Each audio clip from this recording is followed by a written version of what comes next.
உள்ளவராக இருந்து ஒவ்வொரு காரியத்திலும் ஒழுங்கும் கிரமமாக நம்முடைய வாழ்க்கையிலே நடத்தி வந்திருக்கின்ற தேவன் நம்முடைய தேவனாக இருப்பதற்காக தேவனுக்கு நன்றி செலுத்துவோம். அவர்கள் உலகத்தில் நாம் வைத்திருக்கிற போது அவரை தவிர வேறு தெய்வம் இல்லை, அவரை தவிர வேறு பொருட்கள் இருக்கிறது. அவரை சொல்லிக்கொண்டு உண்மை வீடு யாரும் இல்லை, சொத்து என்று அளிக்கொண்டு உண்மை வீடு எதுவும் இல்லை, சொந்தம் என்று சொல்லிக்கொண்டு உண்மை வீடு யாரும் இல்லை, சொத்து என்று அளிக்கொண்டு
இந்த மனமகிழ்ச்சியான ஓய்வு நாளுக்காக இந்த 10வது மாதத்தின் முதல் ஓய்வு நாளை கர்த்தர் எங்களுக்கு கொடுத்து இதில் தேவனை ஆராதிக்கும்படியாக, தேவனை ஆளுகை செய்யும்படியாக, துதிக்கும்படியாக, ஸ்தோத்திரிக்கும்படியாக, எங்களுடைய உள்ளங்களிலே இருக்கின்ற உள்ளங்களை உடைய பாதத்திலே ஊற்றும்படியாக தேவனே எங்களை அழைத்து வந்திருக்கிறேன்.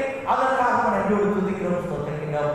உங்களுடைய மாறாத கிருபை இந்த கூடுதல் திருச்சபையில் இருக்கின்ற ஒவ்வொரு அருமையான கர்த்தருடைய பிள்ளைகளை கர்த்தர் ஆசீர்வதித்து கொடுக்க, நாங்கள் பாடுகின்ற பாடல்கள், வாசிக்கின்ற வேதவசனங்கள், ஜெபிக்கின்ற அனைத்து ஜெபங்களையும் கர்த்தர் அங்கீகரித்து ஆசீர்வதித்து கொடுக்கும்படியாக எங்களுக்காக எல்லா காரியங்களையும் செய்து கொடுத்திருக்கின்ற சர்வ வல்லமையுள்ள தேவனாகிய இயேசு கிறிஸ்து நாமத்தை வேண்டிக் கொள்கிறோம் நல்ல பிதாவே, ஆமென்.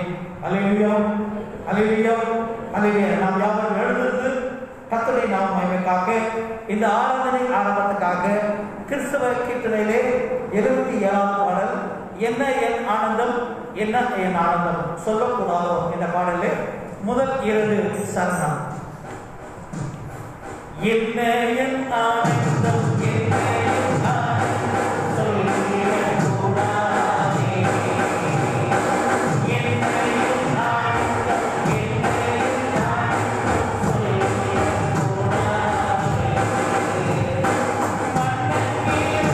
மன்னன் பாவத்தை எல்லாம் மன்னித்து விட்டாரே, மன்னன்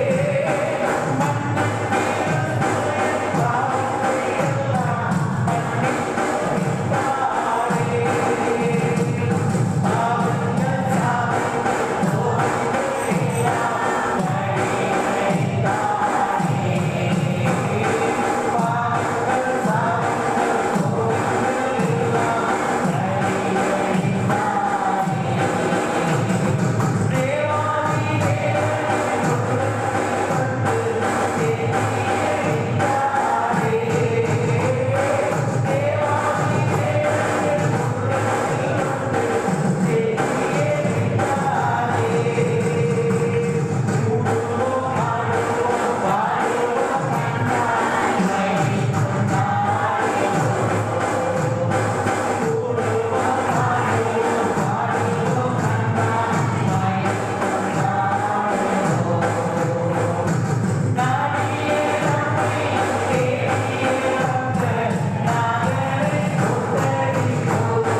சன்னதியிலே வந்து நின்றிருக்கிற நீங்களும் நான் தேவனுடைய பார்வையில பழுது அற்றவர்களாக, குறைவு இல்லாதவர்களாக, தேவன் பிரியப்படுகின்ற வாழ்க்கை வாழ்ந்தவர்களாக இருக்கும்படியாக நம்மை அழைத்திருக்கிறார். தாவீது சொல்கிறார், என்னுடைய இருதயத்தில் அக்கிரம சிந்தை கொண்டிருக்கிறார், தேவன் என்னுடைய ஜெபத்துக்கு செவிப்பார். கர்த்தர் நம்மை ஆசீர்வதிக்க வேண்டும். ஆசீர்வாதம் உள்ள வாழ்க்கை வாழவே தேவன் நம்ம என்ன செய்திருக்கிறார், அழைத்திருக்கிறார். இந்த உலகத்திலே அநித்தியமான அநீதியில் இருந்த உலகத்திலே கர்த்தர் ஜீவனை கொடுத்து இந்த 10வது மாதத்தின் 1வது ஓய்வு நாளில் உங்களை வெள்ளோடு ஜீவனோடு இந்த ஆலயத்திலே அமர்வுடையாக கர்த்தர் ஆசீர்வாதத்தை கொடுத்திருக்கிறார்.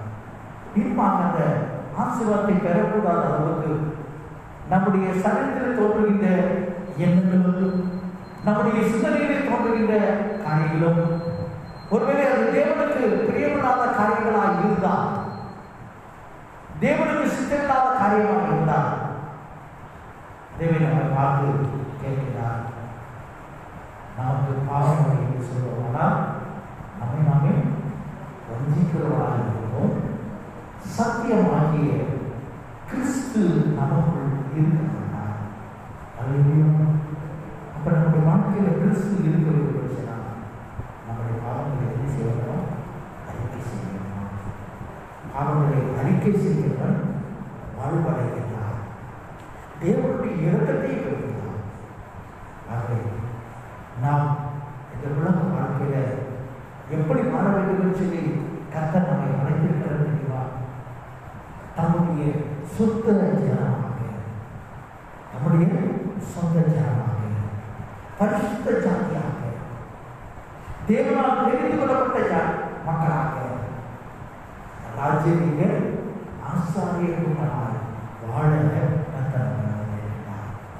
அந்த வாழ்க்கைக்கு தகுதியாக நாம் சில நாட்களில், சில வேளைகளில், சில சூழ்நிலைகளில் நம்முடைய உலக வாழ்க்கையின் ஓட்டத்தினை, உலக சிந்தனை நிமித்தமாக நம்முடைய தேவனுக்கு பிரியமில்லாத காரியங்கள் நம்ம உள்ளத்திலே இருக்கின்ற போது அந்த பரிசுத்தத்திலிருந்து தள்ளப்பட்டவராக, ராஜரீக ஆசாரிய கூட்டத்திலிருந்து தள்ளப்பட்டவராக நாம் என்ன செய்கிறோம்?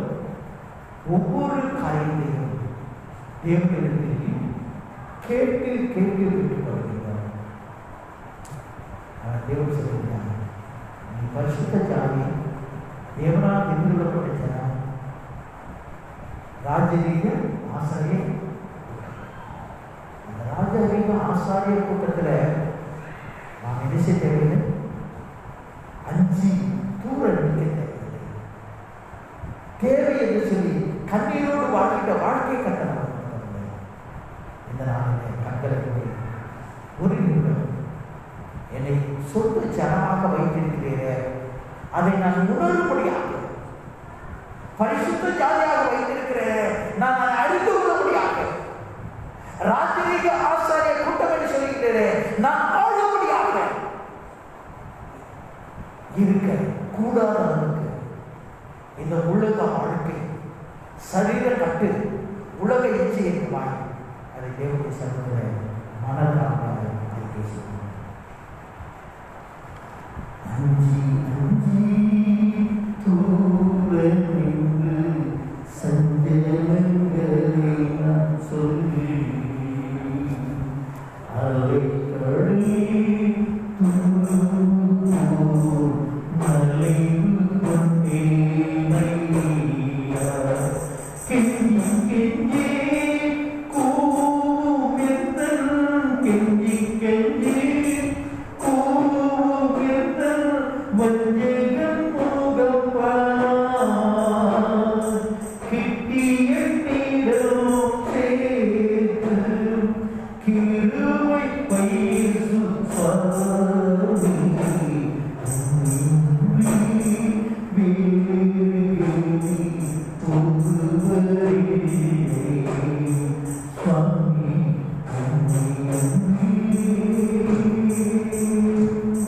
அன்னை தந்தை உத்தமா சுத்தாள்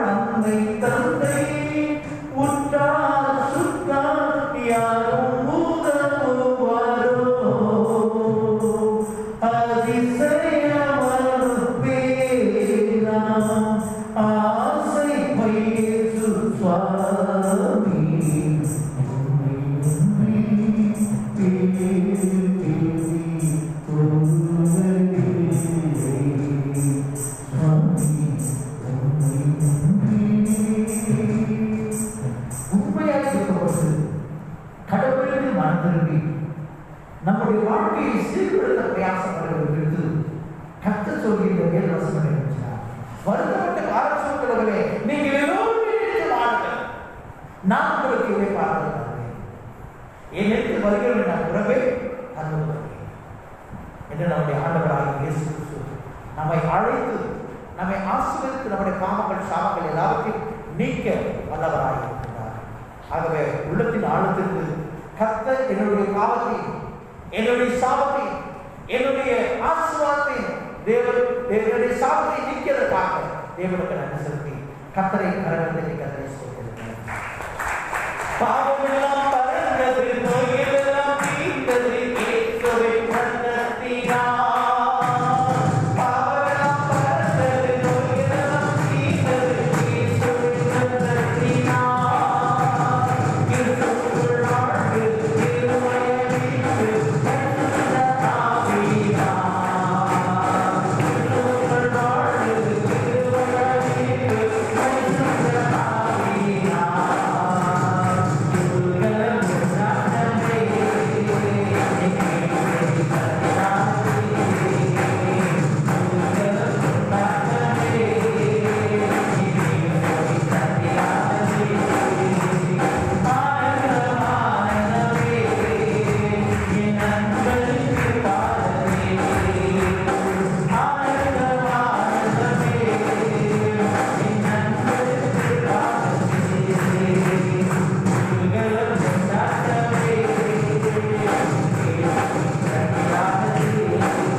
துதிகளையும் தோற்றங்களை எழுந்து நாம் யாரும் எழுந்து இன்று மாறி மாறி வாசிக்கும்படியாக தெரிந்துள்ளவட்ட சங்கீதம் 15 சங்கீதத்தை நாம் எழுந்து மாறி மாறி நாம் வாசிக்கிறோம்.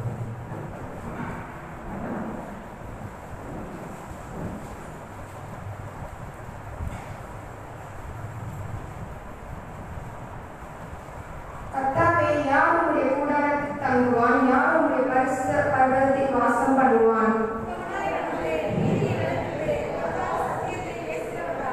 அவன் தன் நாவினால் புறங்கூறாமலும், தன் தோழனுக்கு தீங்கு செய்யாமலும், தன் அயலானை சொல்லப்படும் நிந்தையான பேச்சை எடுக்காமலும் இருக்கிறான்.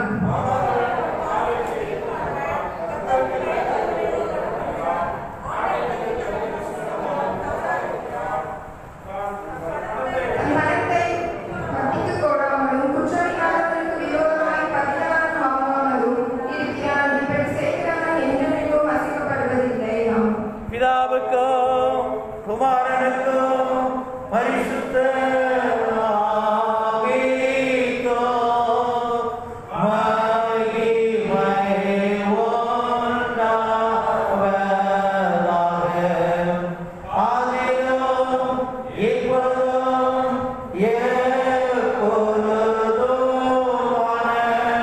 சதா காலங்களிலும் மகிமை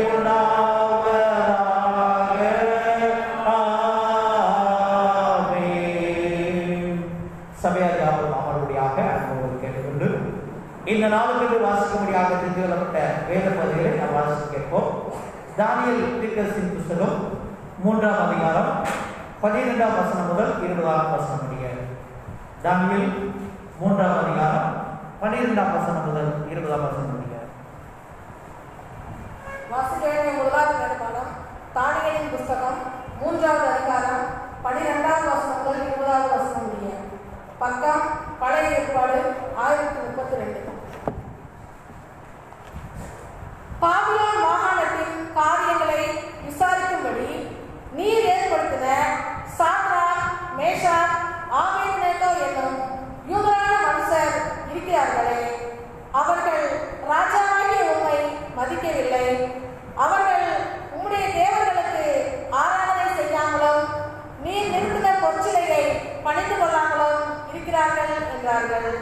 அப்பொழுது நேபுகாத்நேச்சார் உக்கிர கோபம் கொண்டு சாத்ராக்கையும் மேஷாக்கையும் ஆபேத்நேகோவையும் அழைத்து கொண்டு வரும்படி கட்டளையிட்டான். அவர்கள் அந்த புருஷரை ராஜாவின் சமூகத்தில் கொண்டு வந்து விட்டபோது நேபுகாத்நேச்சார் அவர்களை நோக்கி, சாத்ராக், மேஷாக், ஆபேத்நேகோ என்பவர்களே, நீங்கள் என் தேவர்களுக்கு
சொன்னார்கள்.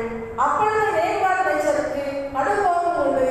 சாத்ராக், மேஷாக், ஆபேத்நேகோ என்பவர்களுக்கு விரோதமாய் அவருடைய முகம் வேறுபட்டது. சூளையை சாதாரணமாய் சூடாக்குவதை பார்க்கிறோம் 7 மடங்கு அதிகமாய் சூடாக்கும்படி உத்தரவு கொடுத்து சாத்ராக், மேஷாக், ஆபேத்நேகோ என்பவர்களை எரிகிற அக்கினிச் சூளையிலே போடுவதற்கு அவர்களை கட்டும்படி தன் ராணுவத்தில் பலசாலியாகிய புருஷருக்கு கட்டளையிட்டான் என்பதை வாசிக்க வேண்டிய முதலாவது வேத பாடம் வாசித்துள்ளது. கிறிஸ்துவை உமக்கு மகிமையுண்டாவதாக. இந்த நாளில் இரண்டாவது வேதபாடம் சுவிசேஷ வேதபாடம் வாசிக்க கேட்போம். அது பரிசுத்த லூக்கா எழுதின நற்செய்தி நூல் 10ஆம் அதிகாரம் 17ஆம் வசனம் முதல் 20ஆம் வசனம். வாசிக்கும்படியாக எடுத்துக் கொள்ளப்பட்ட நற்செய்தி இன்றைய வேதபாடம் லூக்கா 10ஆம் அதிகாரம் வசனங்கள் 17 முதல் 20 வரை. லூக்கா 10 வசனங்கள் 17 முதல். பின்பு அந்த 70 பேர் சந்தோஷத்துடன் திரும்பி வந்து, ஆண்டவரை, உம்முடைய நாமத்தினாலே பிசாசும் எங்களுக்கு கீழ்ப்படுகிறது என்றார்கள். அவர்களை அவர் நோக்கி, சாத்தான் முன்னிலை போல வானத்திலிருந்து விழுவதை கண்டேன். இதோ சர்ப்பங்களையும் தேர்தலையும் மிதிக்கவும் சத்துருடைய சகல வல்லமையும் மேற்கொள்ளவும் உங்களுக்கு அதிகாரம் கொடுக்கிறேன்.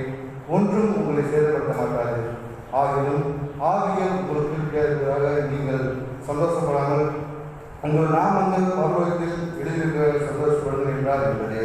வாசிக்க வேண்டிய நட்சத்திரத்தை அவர் வாசிக்க முடியாது. தேவனை வேண்டாதாக நிந்தவனமாக நம்முடைய விசுவாசத்தை அளிக்கப்பட்டுள்ளதாக அப்போஸ்தலர் விசுவாச பிரமாணத்தை ஏற்போம். வானத்தையும் பூமியையும் படைத்த சர்வவல்லவராகிய தேவனை விசுவாசிக்கிறேன். அவருடைய ஒரே குமாரனாகிய நம்முடைய நாதர் இயேசு கிறிஸ்துவை விசுவாசிக்கிறேன். அவர் பரிசுத்த ஆவியினாலே கன்னிமரியாளுக்கு கொடுத்திருக்கிறார். பொந்திய பிலாத்தின் காலத்தில் பாடுபட்டு சிலுவையில் அறைந்து மரித்து அடக்கப்பட்டு காத்திருந்தார். 3ஆம் நாள் மற்றொரு இருந்தார். பரமண்டலத்துக்கு ஏறி சர்வவல்லவராகிய தேவனுடைய வாழ்வாதாரத்தை இருக்கிறார். அவளுக்கு உயிரோடு மற்றொரு ஞானத்தை வருவார். பரிசுத்த ஆவியை விசுவாசிக்கிறேன். பொதுவாக இருக்க பரிசு சபையும் பரிசுத்தமான ஐக்கியமும் பாவமன்னிப்பும் சரீர விடுதலும் நித்திய ஜீவனும் என்று விசுவாசிக்கிறேன். சபையார் யாவரும் அமர்வதாக அன்போடு கேட்டுக்கொண்டு, சபையாளர்கள் இந்த நாளிலே உங்களை மீண்டுமாக இந்த மாதத்தின் முதல் ஓய்வு நாளிலே தேவனுடைய கிருபையினாலே மீண்டுமாக உங்களை காண கர்த்தர் கிருபை செய்த தேவனுக்கும் உள்ளத்தின் ஆழத்திலிருந்து உங்களுக்கு தேவனுக்கு துதிகளையும் ஸ்தோத்திரங்களையும் ஏறெடுத்து வந்திருக்கின்ற ஒவ்வொரு இயேசு கிறிஸ்து நாமத்தினாலே உங்களை வாழ்த்தி வரவேற்கின்றேன். இந்த 2வது ஆராதனையில வந்திருக்கின்ற அருமையான கர்த்தருடைய கடந்த 9 மாதங்களிலும் தேவன் கிருபையாக நம்மோடு கூட இருந்து நாம் கையிட்டு செய்கின்ற அனைத்து காரியங்களிலும் தேவன் நமக்காக எல்லா காரியங்களும் செய்து முடித்தவராய் இருக்கிறார். நாம் இக்கட்டான சூழ்நிலையில் வாழ்ந்து கொண்டிருக்கின்ற இந்த உலகத்தில், சிறப்பாக இந்த கொரோனா என்கின்ற கொடிய நோய் மத்தியிலும் தேவன் நமக்கு ஒரு நல்ல சரீர பலனை கொடுத்து, நல்ல குடும்பத்தை கொடுத்து, நல்ல பிள்ளைகளை கொடுத்து, பேர பிள்ளைகளை கொடுத்து, ஊர் அடங்கு காலங்களிலும் கர்த்தர் நம்மை போஷித்து, தலைவர்கள் வருகின்ற போதும் பணிக்கு சென்று இந்த 10வது மாதம் முதல் ஓய்வு நாள் வரைக்கும் தேவன் நம்மோடு கூட இருப்பதை நினைக்கின்ற போது நாம் தேவனால் ஆசீர்வதிக்கப்பட்ட ஜனமாய் இருக்கின்றோம். அல்லேலூயா, அல்லேலூயா. யாருக்கும் கிடைக்கக்கூடாத ஒரு உன்னதமான பாக்கியம். கர்த்தரை தெய்வமாக கொண்ட ஜனம் பாக்கியம் உள்ளது. அல்லேலூயா, அல்லேலூயா. அவர் தெரிந்து கொள்ளப்பட்ட நீங்களும் நானும் பாக்கியசாலிகள். அல்லேலூயா. கர்த்தரை தெய்வமாக கொண்ட ஜனமும் பாக்கியம் உள்ளது. தேவனால் தெரிந்து கொள்ளப்பட்ட ஜனமும் பாக்கியம் உள்ளது. அப்ப இந்த உலகத்தில் அநேக உபத்திரங்கள் ஓடுகின்ற போது, அநேக கொடிய வியாதியின் மத்தியிலே தேவன் உங்களையும் என்னையும் தேவனை ஆராதிக்கின்றவர்களாக தேவன் தெரிந்து கொள்வதோடு கூட மாத்திரமல்ல, நாம் தேவனை ஆராதிக்கும்படியாக வந்திருக்கிற நாமளும் யாரா? பாக்கியவான்கள். அல்லேலூயா, அல்லேலூயா, அல்லேலூயா, அல்லேலூயா. இந்த நாளிலே நாம் கர்த்தருடைய வசனத்தை வாசிக்கின்ற பகுதியிலே 3 பகுதி வாசிக்கின்றோம். அது முதல் பகுதியை வாசிக்கின்ற போது சங்கீதக்காரன் அழகாக சொல்லுகிறார், கர்த்தாவே உம்முடைய கூடாரத்தில் தங்குகின்றவன் யார்? உம்முடைய கூடாரத்தில் தங்குகின்றவன் யார்? உம்முடைய பரிசுத்த ஸ்தலத்தில் வாசம் பண்ணுகின்றவன் யார் என்று சொல்லுகின்ற போது, இந்த உலகத்திலே நாம் பார்க்கின்ற போது அநேக காரியங்களிலே பெரிய ஆட்களாக இருந்தாலும், செல்வத்திலே பெரியவர்களாக இருந்தாலும், வலிமையிலே பெரியவர்களாக இருந்தாலும், செல்லும் அல்லது அந்தஸ்திலே பெரியவர்களாக இருந்தாலும், அந்த உலகத்திலே வாழ்வதற்கு மாத்திரமல்ல, மறு உலகத்திலே வாழ்வதற்கு கர்த்தருடைய கூடாரத்தில் தங்குகின்றவன் யார் என்று சொல்லி தாவீது ராஜா கேட்கின்ற போது, இந்த 15ஆம் அதிகாரத்திலே ஒரு 11 காரியத்தை சொல்லுகின்றார். எத்தனை காரியம் சொல்லுகின்றார்? 11 காரியத்தை சொல்லுகின்றார். அதை நீங்கள் இல்லத்திலே படிக்கின்ற போது கவனித்திருப்பவர்கள் மிகவும் தெளிவாக சொல்லுகின்ற போது, ஒரு மனிதன் எப்படி இருக்க வேண்டும் என்று சொன்னால், நீ மனிதனாகவே இரு. ஒரு மனிதன் எப்படி இருக்க வேண்டுமா? மனிதனாகவே இரு. அப்படி இருந்தால் என்று சொன்னால், இந்த தேவனுடைய வாசம் பண்ணுகின்ற இந்த கூடாரத்தில் ஏற முடியும். தேவன் தங்குகின்ற இடத்திலே நீ தங்க முடியும். எப்படி இருந்தால்? நீ மனிதனாக இருந்தால். கர்த்தர் உன்னை தாயின் வயிற்றில் இருக்கின்ற போது நீ எந்த நிலைமையில் இருந்தையோ, எதை குறித்தும் மாற்று சிந்தனை இல்லாமல், எதை குறித்தும் எண்ணாமல், உன்னுடைய சிந்தனையில் செயல்படும் எப்படி கர்த்தரை மாத்திரம் நம்பி இருந்ததோ அதுபோல நீயாக இருந்த என்று சொன்னால், நீ நம்மளை யாரு? வாக்கியம். அதைத்தான் நம்ம சொல்லுகிறார். யார் கர்த்தருடைய கூடாரத்தில் தங்குவார் என்று சொல்லுவது, நாவினால் புறம்புறாமல், கர்த்தருக்கு தோழனுக்கு தீங்கி இழைக்காமல், மனதார சத்தியத்தை பேசுகின்றவன் என்று சொல்லி 11 காரியத்தை சொல்லுகின்றார். அந்த 11 காரியமும் ஒரு தனிப்பட்ட மனிதன் எப்படி இருக்க வேண்டுமோ அப்படி சொல்லுகின்றார். அந்த தனிப்பட்ட ஒரு மனிதனுடைய வாழ்க்கை அவனாக இருந்தான் என்று சொன்னால், அவனாக இருந்தான் என்று சொன்னால், அவனை மாற்ற யாராலும் முடியாது, அவனை தொட யாராலும் முடியாது. ஏனென்று சொன்னால், அந்த சங்கீதத்தில் 5ஆம் வசனத்தை சொல்லுகிறார், இப்படி செய்கின்றவன் என்று சொல்வதை காட்டில் இப்படி வாழ்கின்றவன். எப்படி வாழ்கின்றவன்? தேவனால் தெரிந்து கொள்ளப்பட்ட ஜனமாக, கர்த்தரை தெய்வமாக கொண்ட ஜனமாக, கர்த்தர் சொல்றபடி செய்து வாழ்கின்ற, இப்படி வாழ்கின்றவன் எப்படிப்பட்டவனாக இருக்கானா? அசைக்க முடியாத. அந்த வருஷத்தை கடைசி வாசிக்கும், கடைசி பகுதி மட்டும் வாசிக்கலாம். இப்படி செய்கிறவன் அசைக்கப்படுவதில்லை. அல்லேலூயா, அல்லேலூயா.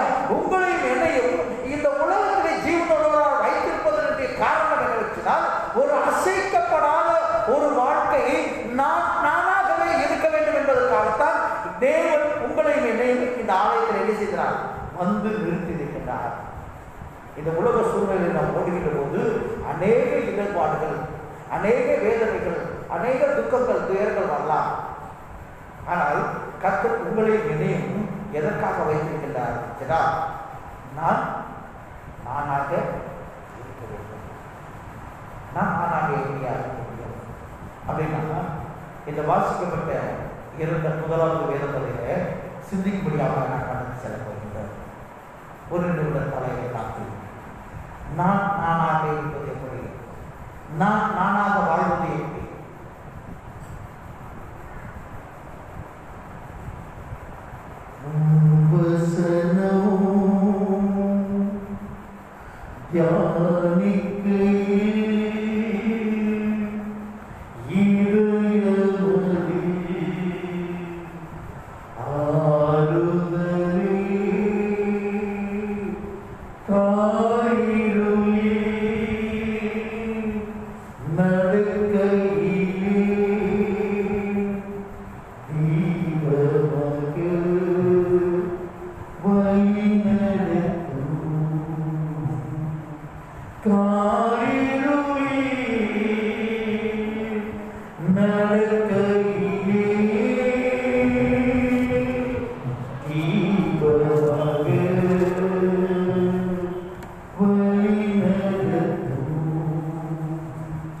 எங்கள் கண்மொழியும் எங்கள் மீட்புமாகி கண்டாவே, அடிமை வாயிலிருந்து புறப்படுகின்ற வார்த்தை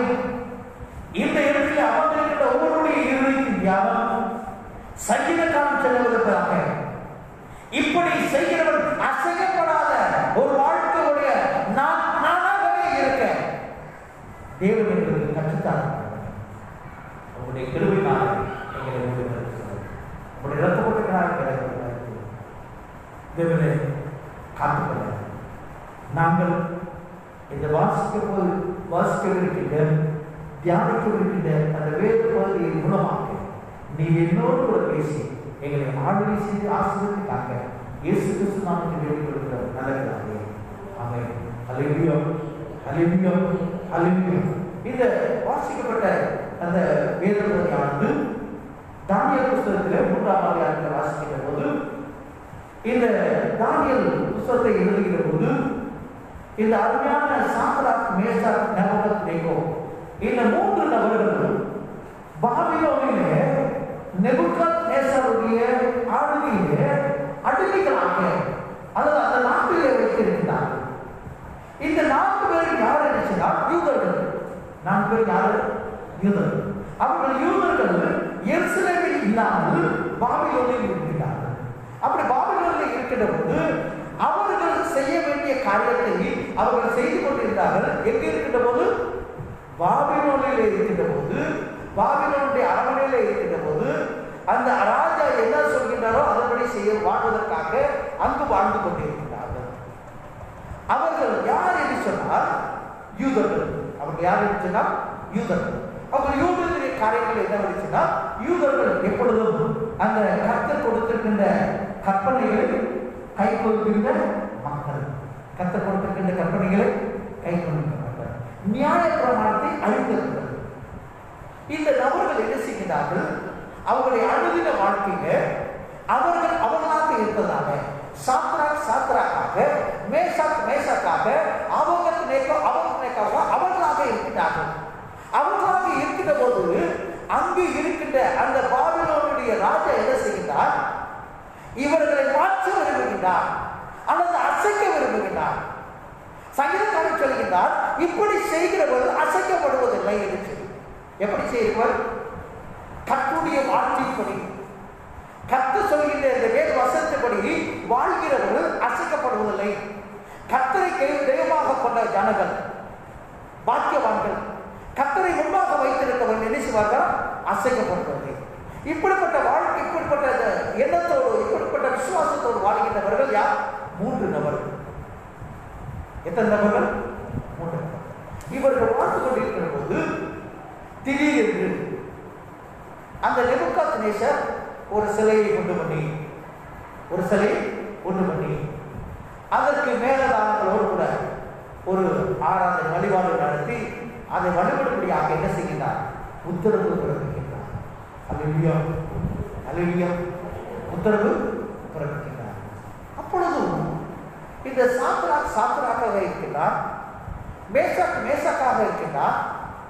ஏனென்றால் அவர்கள் யூதர்களாக இருப்பதனாலே யூத முறைப்படி அவன் யெகோவாவை தவிர, தேவனை தவிர வேறு யாரும் என்ன செய்வார்கள்? வணங்க மாட்டார்கள். கட்டளை சொல்கின்றது என்ன சொல்கின்றது? ஒரு தேவனாகிய கர்த்தர் ஒருவரே, ஒரு தேவனாகிய கர்த்தர் ஒருவரே, அவரே தேவன். உனக்கொன்று யாரும் விக்கிரகத்தை உருவாக்கி அதை நமஸ்கரிக்கவும் சேமிக்கவும் வேண்டாம் என்று சொல்கிறார். அவர்கள் யூதர்களாக இருப்பதற்கோடு மாத்திரமல்ல, சாத்ராக்காக இருக்கின்றார். அதுதான் நான் சொல்கிறேன், நீயாக இருந்து பார், நான் நானாக இருந்து பார்க்கின்றேன், நான் கிறிஸ்தவனாக இருக்கின்றேன், நீயாக இருந்து பார். அந்த ஒவ்வொரு என்ன செய்கிறார்கள்? யூதனாக இருந்தபடினாலே இந்த ராஜா என்ன கட்டளையிட்டாலும், இந்த ராஜா என்ன செய்தாலும் அவர்கள் அசைக்கப்படாத ஒரு வாழ்க்கை வாழ்வதனாலே அவர்கள் என்ன செய்து கொண்டிருந்தார்கள்? தன்னுடைய இல்லத்திலே யெகோவாகிய தேவனை ஆராதித்துக் கொண்டிருந்தார்கள். அவர்கள் தேவனுடைய கட்டளைகளை கை கொண்டிருந்தார்கள்.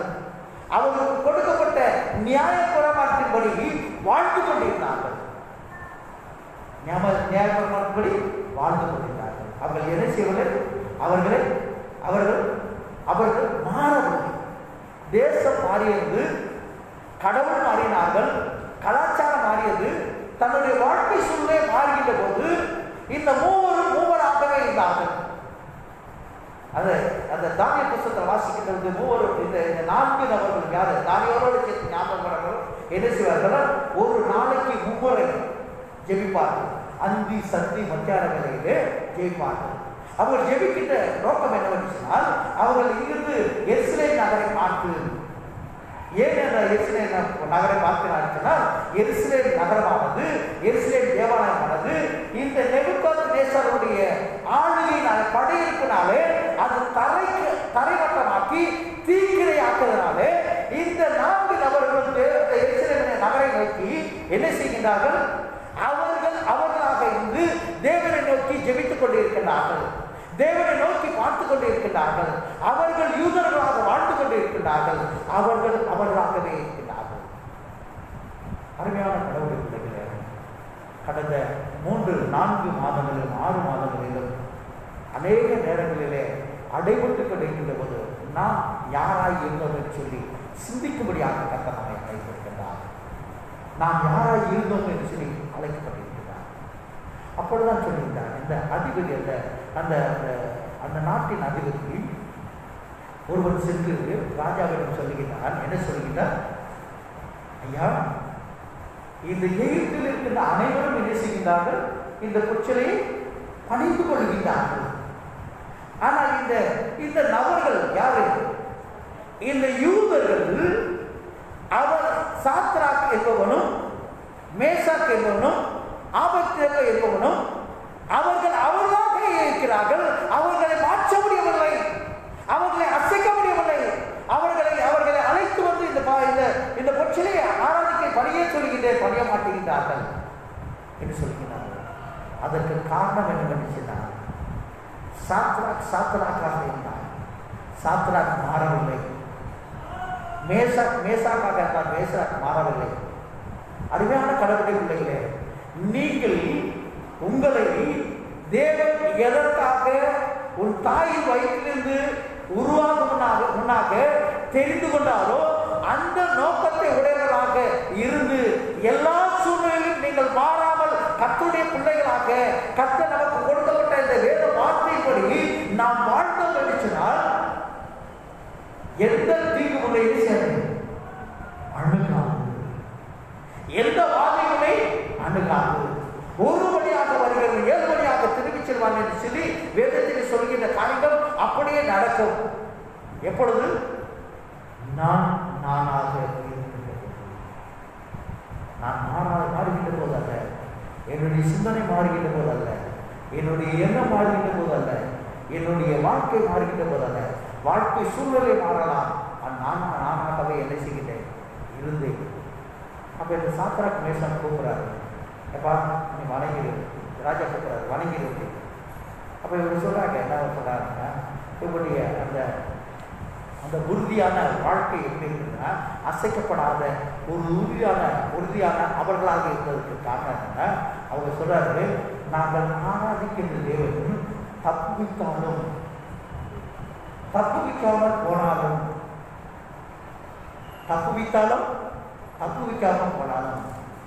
ஒரு மனிதன் செய்த பிரச்சனையை நீ ராஜாவாக இருக்கலாம், அதிபதியாக இருக்கலாம், நீ செய்த பிரச்சனை நான் என்ன செய்ய முடியாது, என்னுடைய நியாயத்தை விட்டு வெளியேற முடியாது, என்னுடைய தேவனுக்கு கட்டாயத்தில் வாழ முடியாது, தேவனை விட்டு என்னால் என்ன செய்ய முடியாது, பிரிக்க முடியாது. நான் நானாக இருக்க போறேன், நான் கடவுளையவராக இருப்பேன். அருமையான கடவுளை சாத்ராக்காக என்று பதில் சொன்னார், மேசாக்காக என்று பதில் சொன்னார், ஆபத்நேகோவாக என்று சொன்னார். ஆனால் நம்முடைய வாழ்க்கையிலே சூழ்நிலைகள் மாறுகின்ற போது, நம்முடைய வாழ்க்கையிலே சில துயரங்கள் வருகின்ற போது, சில இக்கட்டுகள் வருகின்ற போது, சில வேதனைகள் வரும்போது நீங்கள் யாராக இருக்கின்றீர்கள்? இந்த மூவரும் சொல்லுகிறார்கள், நாங்கள் ஆராதிக்கின்ற தேவன் சகலத்தையும் செய்ய வல்லவர், அந்த சராசரி அனைத்து உருவாக்கினவர், அவரை விட்டு யாரும் என்ன செய்ய மாட்டேன், என்ன செய்ய மாட்டேன், வழிபட மாட்டேன். சொன்ன யாருக்கு கோபம் வருது? யாருக்கும் கோவம் வருது? யாருக்கும் கோவம் வருது? நெபுகாத்நேசருக்கு கோபம் வருகின்றது. அந்த சூழ்நிலையை பார்க்கின்றான். சூழ்நிலை அக்னிமயமாக இருக்கின்றது. இவர்கள் அசைவில்லாத வாழ்க்கை வாழ்வதனாலே, அவர்களாக இருப்பதனாலே அவருக்கு வருகின்ற இக்கட்டு என்ன? இருக்கின்ற அந்த சூழ்நிலையை காட்டிலும் 7 மடங்கு அதிகமாகும்படி ராஜா என்ன செய்கின்றான்? உத்தரவிடுகின்றான். அல்லேலூயா, அல்லேலூயா. நல்ல கவனிங்க. அந்த 4 பேர்களும் கர்த்தரை தெய்வமாக கொண்ட ஜனம். அந்த 4 பேரும் தேவன் தம்மால் தெரிந்து கொள்ளப்பட்ட ஜாதி. அவர்களாக நிற்கின்றார்கள். இக்கட்டு வேளையிலும் அக்கினிக்கு முன்பாக அவர்கள் என்ன செய்கிறார்கள்? அவர்களாக நிற்கின்றார்கள். அவர்களிடம் எந்தவித அசைவு இல்லை, எந்தவித பயம் இல்லை, எந்தவித கலக்கம் இல்லை. எதை குறித்து அவர்கள் எண்ணவில்லை. ஒரே ஒரு சிந்தனை, என் தேவன் தப்புவிக்க வல்லவராக இருக்கின்றார், என் தேவன் என்னை மீட்க வல்லவராக இருக்கின்றார். அவர் எனக்குள்ளாக இருக்கின்றார். அல்லேலூயா, அல்லேலூயா. இஸ்ரவேலின் தேவனாகிய கர்த்தர் எனக்குள்ளாக வாசம் பண்ணுகிறார். இனி நீ தீமை.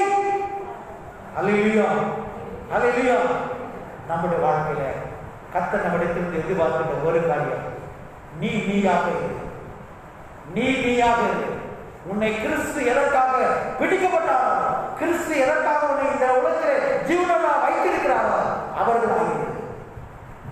7 மடங்கு சூடாயிடுச்சு. 7 மடங்கு சூடாயிடுச்சு. ராஜா கட்டாயிட்டாரு. அப்பா போச்சவரே 6 பேர் வாங்க, ஆளுக்கு 2 பேர் பிடிச்சி என்ன செய்ய அக்கினி இருக்கு. ஆளுக்கு என்ன செய்ய என்ன தெரியுமா? அந்த பதில் வீட்டில் போய் வாசிங்கன்னா, இந்த தூக்கிட்டு போன 6 பேருமே அந்த சூளை பக்கத்தில் போகும்போது கருகி செத்தார்கள். அல்லேலூயா, அல்லேலூயா. உனக்கு விரோதமாக உருவாக்கப்படும் எந்த ஆயுதம் வாய்க்காம போகும். நீயாக இருந்தா, நீயாக இருந்தா, நீ கிறிஸ்துவனாக இருந்தா, அதுதான் பவுலடியா சொல்லுகிறார், அழகாக சொல்லுகிறார். கிறிஸ்துவின் நிமித்தம் தீங்கு அனுபவிக்கின்ற போது கர்த்தர் உன்னோடு கூட இருக்கின்றார். அல்லேலூயா, அல்லேலூயா. நாமாக இருக்கின்ற போது அந்த 7 மடங்கு சூழ்நிலை இந்த சாத்ராக் மேஷாக் ஆபேத்நேகோ தூக்கி என்ன செய்றாங்க? தூக்கி போடுறாங்க. தூக்கி போட போன அந்த சேவர்கள் கருகி செத்தார்கள். ஆனா இந்த 4 பேர் என்ன அந்த அக்கினியில் 7 மடங்கு சூழ்நிலை அக்கில எப்படி போனாங்க தெரியுமா? அந்த வார்த்தை அழகான வார்த்தை. எப்படி பார்த்தாங்க? அவர்கள் அக்கினியிலே உலாவினார்கள். அல்லேலூயா, அல்லேலூயா. எப்படி போனாங்க? என்னைய மாதிரி உங்களை மாதிரி இக்கட்டின் நேரத்துல அழுகல, கதறல, புலம்பல. அந்த அக்கினிக்குள்ளாக அவர்கள் என்ன செய்கின்றார்கள்? உலாவுகின்றார்கள். கூட யாராவது இருக்கிறது? 4வது மனுஷன் தேவன். அல்லேலூயா, அல்லேலூயா. அப்ப நான் இந்த நாளிலே இந்த உலகத்திலே தேவன் உங்களை என்னைக்கு எதிர்பார்க்கிறது ஒரு அசைக்கப்படாத ஒரு வாழ்க்கை வாழ்கின்ற ஒரு கர்த்தருடைய பிள்ளையாக நீயாக இருந்து வாழ்ந்து கர்த்தர் உன்னை கொண்டு பெரிய காரியங்கள் செய்ய முடியும். உனக்கு விரோதமாக உருவாக்கப்படும் எந்த ஆயுதமும் வாய்க்காம போகும். அல்லேலூயா, அல்லேலூயா. இந்த 3 நபர்களையும் அக்கினியிலே போடுகிற போது அவர்கள் உலாவுகிறார்கள். அந்த 3 பேர் மத்தியில் யார் இருக்கிறது? உங்களை என்னை உருவாக்குகிறார். இந்த அசையாத நம்பிக்கை வைத்திருக்கின்ற சாத்ராக்குடைய தேவன், இரவு பகல் துதித்த சாத்ராக் மேஷாக் ஆபேத்நேகோவுடைய தேவன் அவர்கள் அந்த அக்கினிக்குள்ளாக நடந்து வருகின்றார். அல்லேலூயா, அல்லேலூயா. நீயாக இருக்குமா? உன்னுடைய வாழ்க்கை அசைக்க முடியாத வாழ்க்கையாக இருக்கும். அப்படி அசைக்க முடியாத வாழ்க்கையாக இருந்தது என்றால் உன்னுடைய வாழ்க்கையில உனக்கு எதிராக உருவாக்கப்படும் எந்த ஆயுதமும் வாய்க்காம போகும். அல்லேலூயா, அல்ல. ஏனென்றால் தேவன் உங்களை எப்படி வைத்திருக்கிறார்? ராஜரீக ஆசாரிய கூட்டமாக வைத்திருக்கிறார். அதனால சொல்ற நாம ராஜாவுடைய பிள்ளைகள். இந்த சாத்ராக் மேஷாக் அவர்கள் ஒவ்வொரு மனுஷிகள் கர்த்தருடைய பிள்ளைகளாக இருந்த அவர்களாக இருந்தார்கள். ராஜாவுடைய பிள்ளைகளாக இருந்தார்கள். அந்த ராஜா சொல்லுகின்ற காரியத்துக்கு அவன் ஒருபோதும் செவி சாய்க்கவில்லை, ஒருபோதும் தன்னை மாற்றிக்கொள்ளவில்லை, ஒருபோதும் தன்னுடைய எண்ணத்தை மாற்றிக்கொள்ளவில்லை. அதற்கு மாறாக அவன் நினைச்சினான், அவனாக இருந்தான். அவனாக உறுதியாக அவனுடைய வேதத்திலே அவனுடைய கர்த்தரிலே உறுதியாக நின்றிருந்தான். அதனால இந்த அக்கினி ஜுவாலையில தேவன் என்ன செய்கிறார்? அவனை கரம் பிடித்து உலாவுகின்றார். அல்லேலூயா. தண்ணீரை கடக்கும் போது என்னோடு இருக்கிறேன், அக்கினியில் நடக்கும் போது கூடவே இருக்கிறேன். தண்ணீரில் நடக்கும் போது என்னோடு இருக்கிறேன், அக்கினியில் நடக்கும் போது கூடவே வருகிறேன். மூழ்கி போவதில்லை, எரிந்து போவதில்லை, மூழ்கி போவதில்லை, எரிந்து போவதில்லை. எனது பார்வையிலே விலையேற பெற்றவன் நான், எனது பார்வையிலே விலையேற பெற்றவன் நான், மதிப்புக்குரியவனானே, மகிழ்ந்து மரணமாடுவே, மதிப்புக்குரியவனானே, மகிழ்ந்து மரணமாடுவே. கர்த்தருடைய பார்வையிலே நீங்கள் நான் யார்? ஆசீர்வதிக்கப்பட்ட ஜனங்கள் மாத்திரமல்ல, விலையேறப்பட்டவர்கள் மாத்திரமல்ல. ஏசாயா 62:3 சொல்லும்போது அவர் சொல்றாரு, நீ எங்களுடைய கரத்தில் அலங்காரமான கிரீடம். அல்லேலூயா. யாரை போல? அசைக்கப்படாத சாத்ராக்கை போல, அசைக்கப்படாத மேஷாக்கை போல, நானாக இருந்த அபகத்நேகோ போல நான் கர்த்தருடைய கரத்திலே அலங்காரமான கிரீடமாய் இருக்கிறேன். அல்லேலூயா. உனக்கு விரோதமாக எந்த அழுவும் கண்களை முடிக்க எங்களை நேசிக்கின்ற நாங்கள் தண்ணீரை கடந்தோம், சோதனை சகித்தோம், மதிலை தாண்டினோம் எனத்தான். தண்ணீரை கடக்கும் போது நாங்கள் மூழ்கி போடவில்லை, அக்கினியில் நடக்கும் போது நான் வெந்து போகவில்லை. உலாவுகின்ற அனுபவத்தை கண்டப்படுத்தி நானாக இருக்கின்ற போது, நானாக வேத வசனத்தின்படி வாழ்கின்ற போது, நானாக கிறிஸ்துவோடு கூட இணைந்து இருக்கின்ற போது கர்த்தர் எங்களோடு கூட இருக்கிறேன். அப்படிப்பட்ட உன்னதமான அனுபவம் நாங்கள் ஆராதிக்கின்ற தேவன் தப்புவிக்காம போனாலும் எங்களை வழிநடத்துகின்றவர், எங்களை காக்கின்றவர், எங்களுக்கு ஜீவனை கொடுக்கின்றவர், எங்களை போஷிக்கின்றவர் தேவனாகிய கிறிஸ்துவாகி இருப்பதனால நமக்கு உள்ளத்தின் ஆழத்திலிருந்து துணிகளினாலும் ஸ்தோத்திரமான தேவனை கொடுக்கிறார்.